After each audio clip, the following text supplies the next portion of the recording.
there was an event in Second Samuel where David wanted to bring the Ark of the Covenant into Jerusalem because Jerusalem was now the royal town, since that's where the king resides. So this event is mysterious because they know about the Ark, but they don't understand and recognize the full power that the Ark of the Covenant represents. But now God is about to teach all of us a special lesson with this story. So the Ark of God was the physical representation of the presence of the Lord.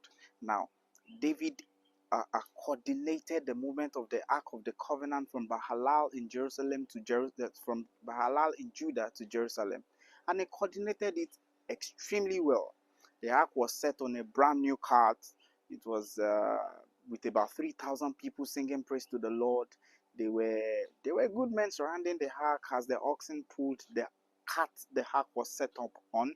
Everyone was on their best dance. The Bible said they were celebrating before the Lord with all their their might. Another version said they were in a parade and they were singing at the top of their lungs. And there were all manner of instrument playing and and all this was because people understood that the presence of God deserves all their all on account that they were bringing the Ark of the Covenant to Jerusalem. Now, it was such a glorious day, such a glorious service. You could imagine you can imagine people telling themselves that the presence of the Lord is, oh God, is here.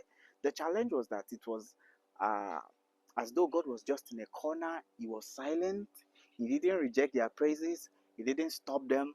He didn't even say anything. All of a sudden, the latest Range Rover, they used in carrying the ark stumbled, maybe against something. I mean, the oxen they used in carrying the ark stumbled. Probably he just rocked the ark.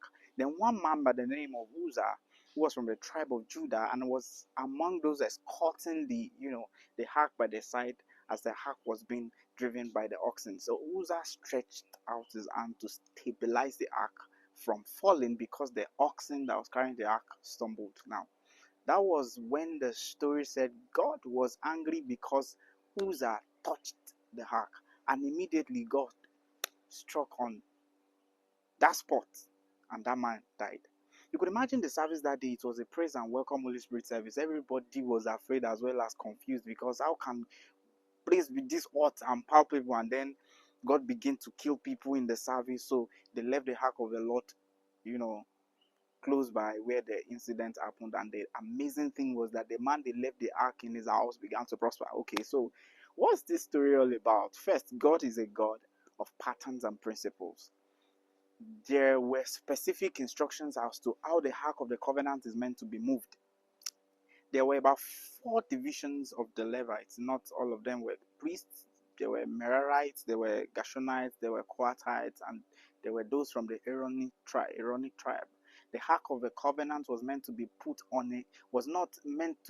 on a cart. It was not meant to be led by someone from the tribe of Judah. Not even any kind of Levite can come near the ark. So it was the job of the Kohathites to carry the ark, and even they themselves must not touch anything else that is holy, or they will die.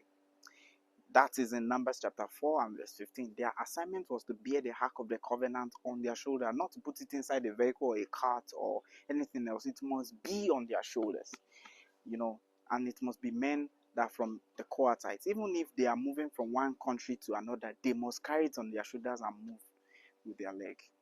And the Ark of the Covenant is a burden men must bear on their shoulders. The Kohathites are not priests, they are Levites, but that's their assignment. So 1 Corinthians 15:15, and the Levites carry the Ark of God with the poles on their shoulders, as Moses had commanded in accordance with the word of the Lord.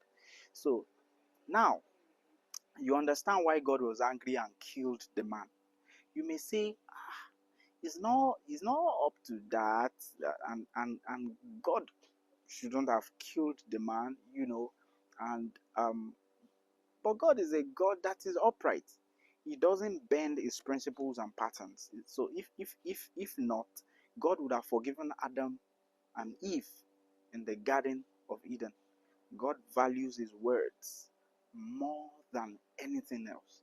So from this story, if you continue to read, you will discover that when David came to carry the ark the next time, The Bible said in 2 Samuel chapter 6 and verse 13 that when those who carry the ark of the Lord are taking 6 steps, he sacrificed a bull and a fattened calf. This time it is when those who were carrying the ark, not when the oxen who was carrying the cart. So what do you learn from this?